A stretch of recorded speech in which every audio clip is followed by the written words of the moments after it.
Ikakat natin yan. Ating pagagandahin kung kaya. Let's see.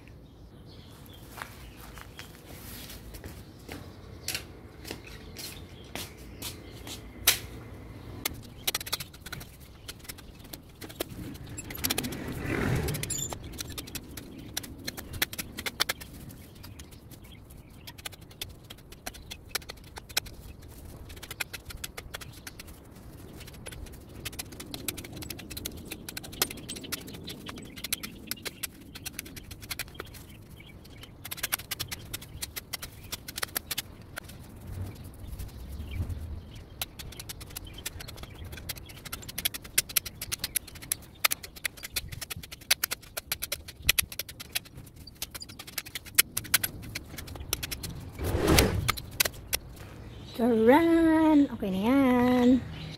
Yan naman ating gawin.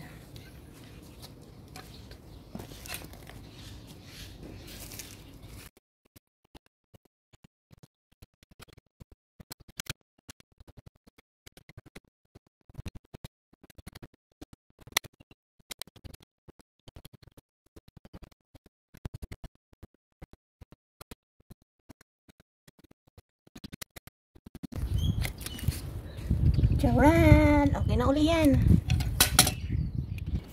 Yan naman ating gawin. Ay, nako.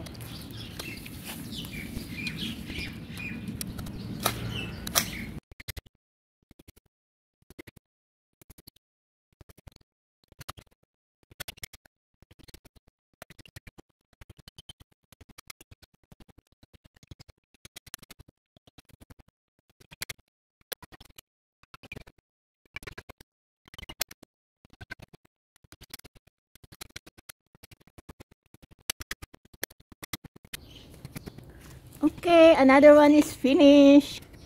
Ala, yan naman ang ating dadalihin ngayon. So, umpisahan na natin at nang tayo magagang makatapos. Alisin ko muna yung malaki na kuwan na sanga niya.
Taran! Oh, di ba? Ang ganda na niya. Ayan, ito naman ang ating dadalihin ngayon. Medyo mataas-taas ito, pero okay lang. Aakyatin ko na lang siya doon sa kanyang naman ang ating pader kasi may pader ito eh. So, aakyatin ko lang. Ito, hindi ko alam kung anong puno yan. Basta itinanim nila yan nung ginawa nila yung bahay. Pinakang landscape ba niya? Kaya lang, marami yan eh. Kaya lang, yung iba nagkandamatay na kasi hindi naman nila dinidiligan. O, paano nga namang mabubuhay ang tanim, di ba? Kung hindi naman inaasikaso, iasa na lang sa akin. Eh, syempre, hindi naman yan kasama sa trabaho ko, di ba? O, edi ang gagawin ko na lang kung kailan ko gustong puntahan, di saka ako pupuntahan, bahala sila. Eh, kung sila nga inaari ng hindi nadidiligan ang kanilang tanim, eh, ako pa kaya? Sama ng ugali. Pero hindi, sa totoo lang, hindi naman kasama sa trabaho ko yan. Nagkukusa lang ako. Pero yung ganun, turo-turuan din naman natin ng leksyon paminsan-minsan kasi namimihasa talaga eh.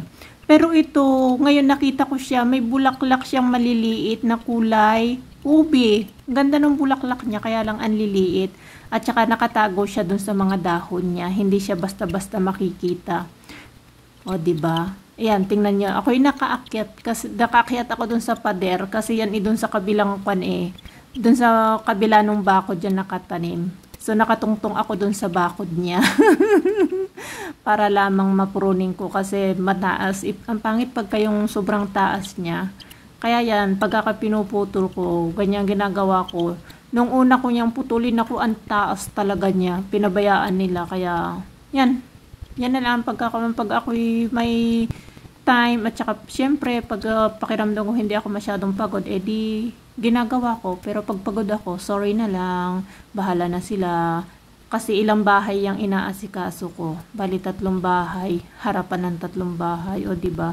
Nakakapagod din kaya. So, guys, thank you so much for watching. Pasensya na at medyo may kadaldalan na naman ako.